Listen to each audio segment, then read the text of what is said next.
नबी जो शान थियो तहे शान जे मटको शान नया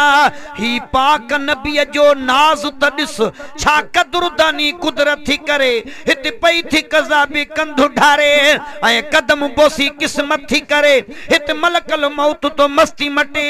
ऐं झंग जी बला बई थी करे हित दोज़ख थो दामन के झले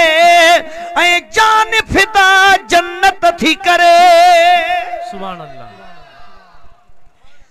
का चीज उहा चऊ आ कहड़ी जा नबी मथा कुर्बान नया जो पाक नबी जो शान थियो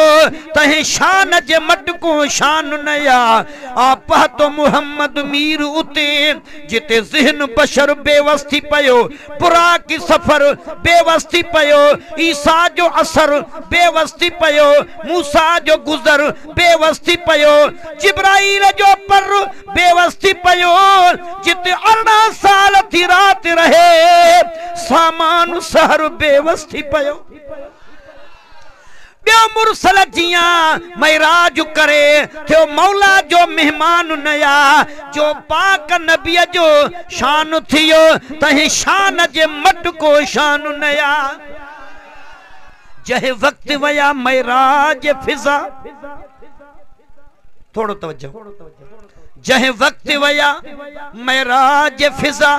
जहे वक्त वया मैराज फिजा खामोश हवा हुकून कयो हर चीज ते कादिर कुदरत सा केडो त हुयो कब्जो न कयो जो जाथे रहियो सो ताथे रहियो कहे बदन चुरी बलवो न कयो आ पर्दे नशी रब पाक मगर रब पाक हिते पर्दो न कयो सुभान अल्लाह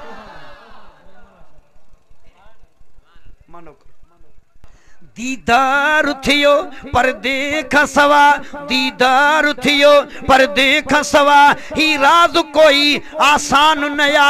जो पाक नबी जो शान थियो तहे शान जे मटको शान नया रसूल अल्लाह अजब शान तुझो निसारन में तू आ कसम खुदा जो खुदारन में तू आ जडे बाग में गोलियुम त गुलस्तान बुधायो शाहन में गोलियुम त सुल्तान बुधायो हकीमन में गोलियुम त लुकमा बुधायो किताबन में गोलियुम त कुरान बुधायो हम तो सना सोना नाचू भी तोले पखन जो पुकारू लातू भी तोले बुधायो बेलाइन बाजारन में तू आ कसम खुदा जो खुदारन में तू